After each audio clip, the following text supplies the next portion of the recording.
Hai teman-teman, kembali lagi ke channel Candra Bersaudara.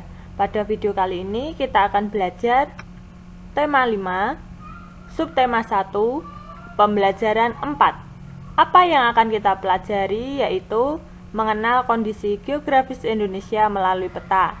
Kemudian kita akan belajar membuat ringkasan informasi penting. Dan yang terakhir kita akan belajar menjelaskan usaha pemimpin dalam mempertahankan kemerdekaan NKRI. Sebelumnya jangan lupa subscribe ya supaya tidak ketinggalan video selanjutnya.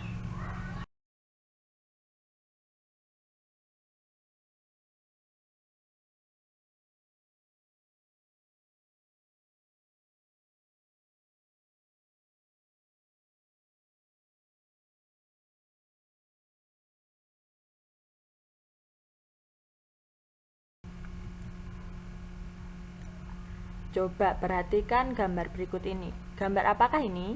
Ya, gambar peta Indonesia.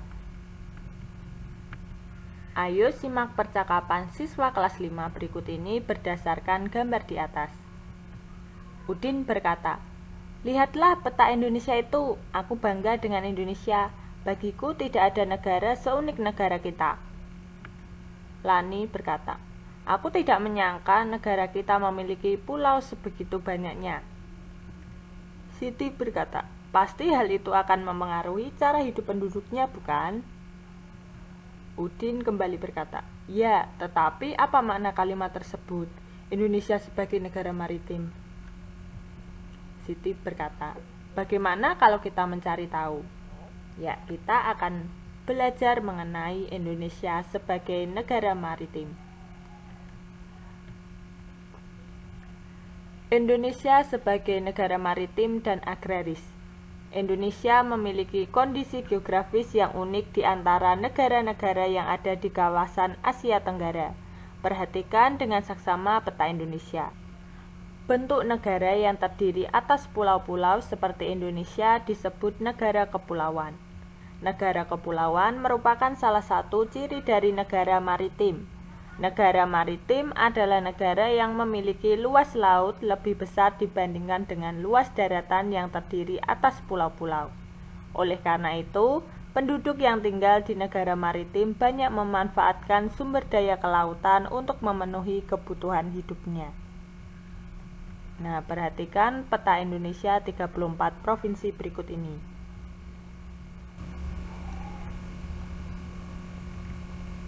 Selain sebagai negara kepulauan dan maritim, berdasarkan kondisi geografisnya, Indonesia juga merupakan negara agraris.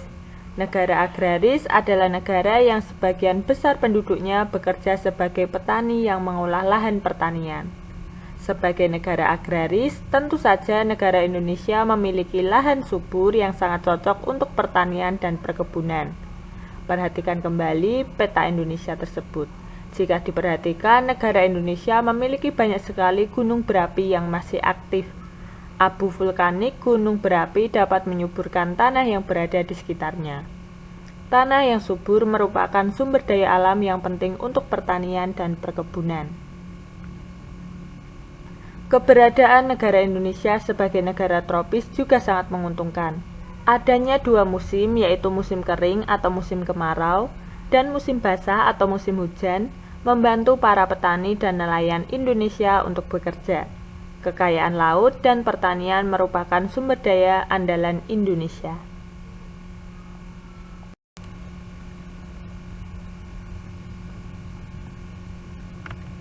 Kemudian kita akan belajar menentukan pokok pikiran dan informasi penting dari bacaan dengan menggunakan tabel di bawah ini. Nah, paragraf 1, pikiran utamanya yaitu Indonesia memiliki kondisi geografis yang unik di antara negara-negara yang ada di kawasan Asia Tenggara. Informasi pentingnya yaitu negara kepulauan merupakan salah satu ciri dari negara maritim. Negara maritim adalah negara yang memiliki luas laut lebih besar dibandingkan dengan luas daratan. Paragraf 2, pikiran utamanya yaitu selain sebagai negara kepulauan dan maritim, berdasarkan kondisi geografisnya, Indonesia juga merupakan negara agraris. Informasi penting yang ada pada paragraf 2 yaitu, negara agraris adalah negara yang sebagian besar penduduknya bekerja sebagai petani. Tanah yang subur merupakan sumber daya alam yang penting untuk pertanian dan perkebunan. Sedangkan pada paragraf 3, pikiran utamanya yaitu keberadaan negara Indonesia sebagai negara tropis juga sangat menguntungkan. Informasi pentingnya yaitu Indonesia memiliki 2 musim, yaitu musim kering atau musim kemarau dan musim hujan atau disebut juga musim basah. Kekayaan laut dan pertanian merupakan sumber daya andalan Indonesia.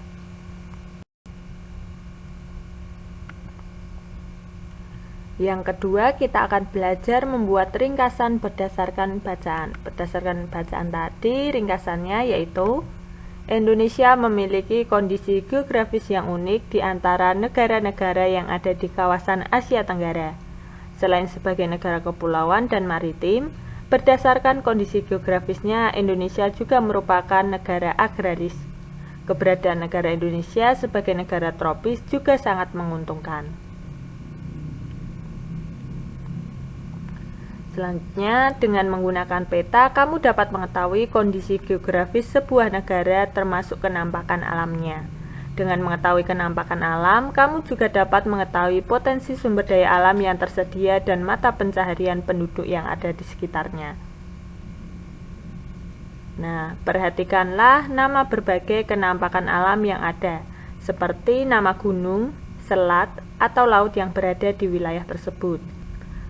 Dengan menggunakan warna yang berbeda, seperti pada peta asli, kamu dapat membedakan tingkat ketinggian daratan dan kedalaman lautan.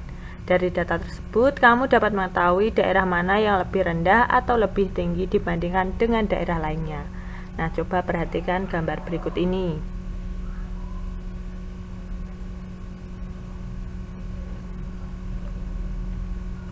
Daerah dengan dataran tinggi seperti pegunungan biasanya penduduknya bertani sayuran.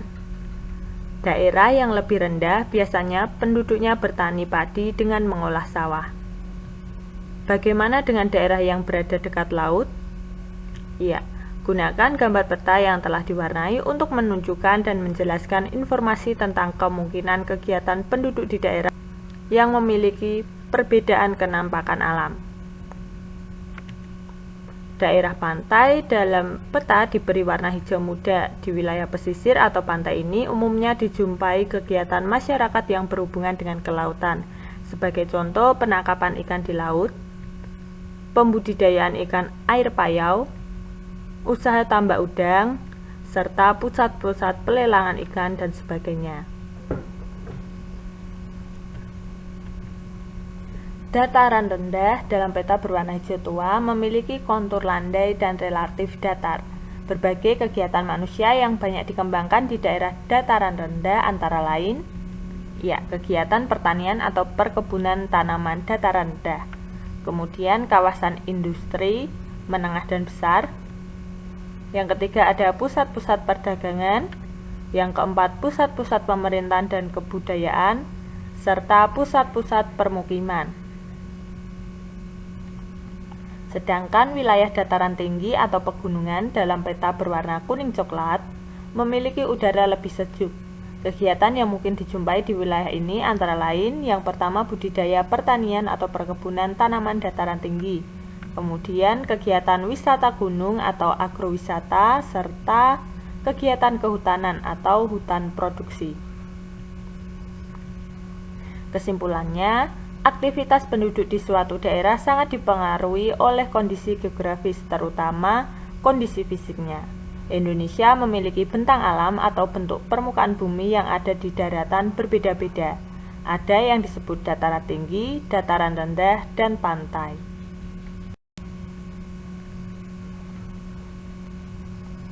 Masih ingatkah kamu dengan peristiwa Sumpah Pemuda yang terjadi pada tahun 1928? Kamu tentu ingat juga dengan sumpah yang telah diikrarkan para pemuda mewakili masyarakat Indonesia. Bagaimana menurutmu peran para pemuda saat itu? Apa akibat dari sumpah tersebut bagi bangsa dan negara Indonesia? Salah satu pesan penting dari peristiwa tersebut adalah pentingnya persatuan dan kesatuan untuk membentuk negara yang merdeka dan berdaulat.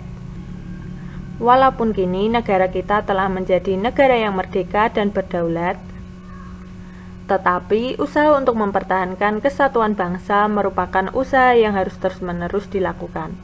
Mengapa demikian? Ya, usaha mempertahankan Negara Kesatuan Republik Indonesia atau NKRI. Pemikiran tentang pentingnya persatuan dan kesatuan bangsa untuk mewujudkan negara yang berdaulat tidak lepas dari pengaruh berdirinya organisasi Budi Utomo. Budi Utomo berdiri pada tanggal 20 Mei 1908. Organisasi itu berdiri berdasarkan pemikiran seorang lulusan sekolah dokter Jawa atau Stovia bernama Dr. Wahidin Sudirohusodo. Dr. Wahidin Sudirohusodo ingin mengubah cara berjuang rakyat Indonesia dari perjuangan fisik kepada cara perjuangan melalui pendidikan. Ide ini menarik perhatian seorang mahasiswa Stovia bernama Sutomo yang pada akhirnya mendirikan organisasi modern pertama Indonesia bernama Budi Utomo.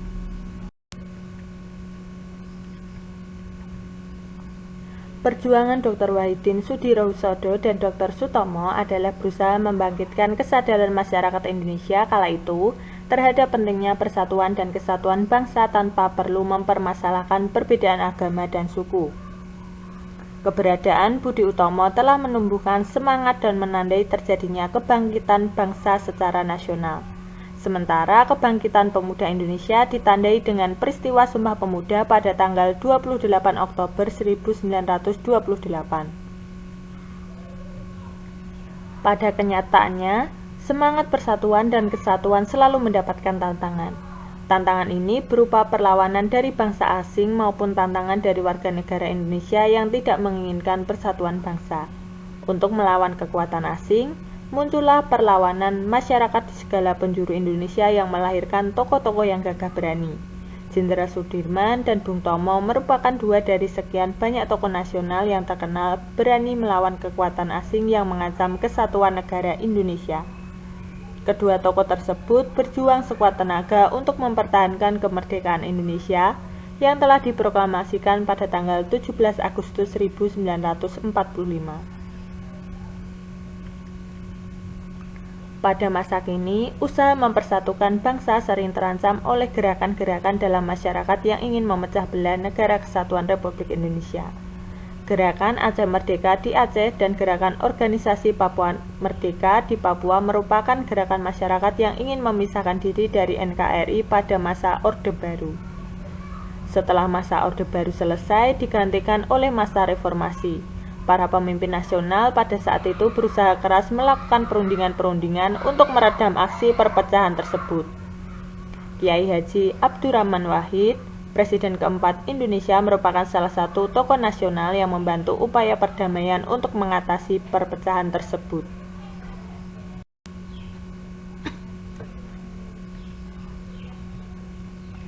Dengan menggunakan informasi dari bacaan dan dari sumber lainnya, jawablah pertanyaan berikut ini. Yang pertama, mengapa tanggal 20 Mei yang merupakan tanggal berdirinya organisasi Budi Utomo diperingati sebagai Hari Kebangkitan Nasional? Ya, keberadaan Budi Utomo telah menumbuhkan semangat dan menandai terjadinya kebangkitan bangsa secara nasional. Pertanyaan yang kedua, bagaimana peran Dr. Wahidin Sudirohusodo terhadap berdirinya organisasi Budi Utomo? Ya, Dr. Wahidin Sudirohusodo ingin mengubah cara berjuang rakyat Indonesia dari perjuangan fisik kepada cara perjuangan melalui pendidikan dengan mendirikan organisasi modern pertama di Indonesia bernama Budi Utomo. Pertanyaan ketiga, apa saja yang mengancam persatuan dan kesatuan NKRI pada waktu dulu dan sekarang? Jelaskan.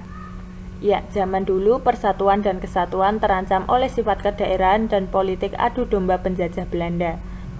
Pada saat ini, usaha mempersatukan bangsa sering terancam oleh gerakan-gerakan dalam masyarakat yang ingin memecah belah Negara Kesatuan Republik Indonesia seperti Gerakan Aceh Merdeka di Aceh dan Gerakan Organisasi Papua Merdeka.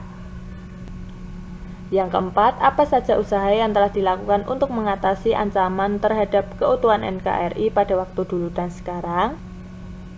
Ya, pada zaman dulu, Dr. Wahidin Sudirohusodo dan Dr. Sutomo berusaha membangkitkan kesadaran masyarakat Indonesia kala itu terhadap pentingnya persatuan dan kesatuan.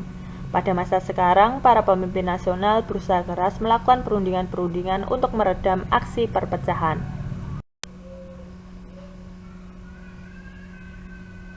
Untuk menambah pengetahuanmu, coba jawablah pertanyaan berikut ini. Yang pertama, mengapa Indonesia disebut sebagai negara kepulauan sekaligus negara maritim? Iya, karena bentuk negara yang terdiri atas pulau-pulau seperti Indonesia disebut negara kepulauan. Negara kepulauan merupakan salah satu ciri dari negara maritim. Negara maritim adalah negara yang memiliki luas laut lebih besar dibandingkan dengan luas daratan yang terdiri atas pulau-pulau. Kemudian pertanyaan kedua, informasi apa sajakah yang dapat diperoleh dari sebuah peta geografis? Iya, yang pertama ada luas suatu wilayah dilengkapi dengan nama wilayahnya. Yang kedua, batas administrasi suatu wilayah. Yang ketiga, kenampakan alam atau kondisi alam suatu wilayah. Yang keempat, persebaran sumber daya alam yang ada di suatu wilayah. Dan yang kelima, persebaran kegiatan ekonomi atau budaya.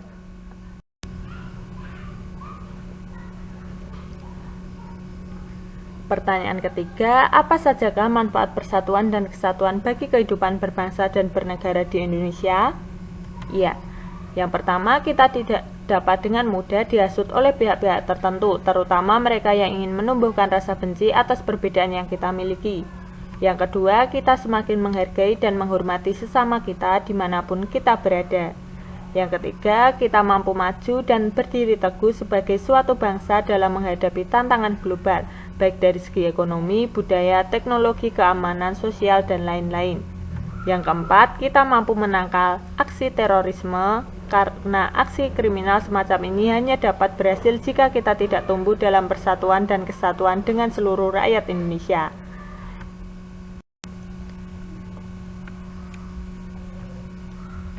Yang keempat, berikan contoh ancaman terhadap persatuan dan kesatuan bangsa yang datang dari dalam masyarakat Indonesia sendiri.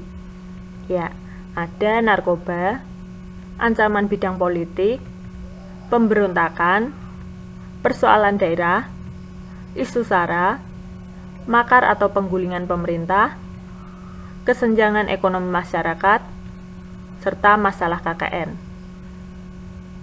KKN adalah korupsi, kolusi, dan nepotisme. Kemudian, yang kelima, usaha apa sajakah yang menurutmu perlu dilakukan untuk mengatasi ancaman terhadap persatuan dan kesatuan bangsa yang datang dari dalam masyarakat Indonesia sendiri? Iya, menyadarkan masyarakat Indonesia bahwa persatuan dan kesatuan penting bagi suatu negara agar tidak terjadi hal-hal yang dapat menghancurkan negara Indonesia. Demikian pembelajaran pada video kali ini, semoga bermanfaat ya, dan sampai jumpa di pembelajaran berikutnya. Bye-bye.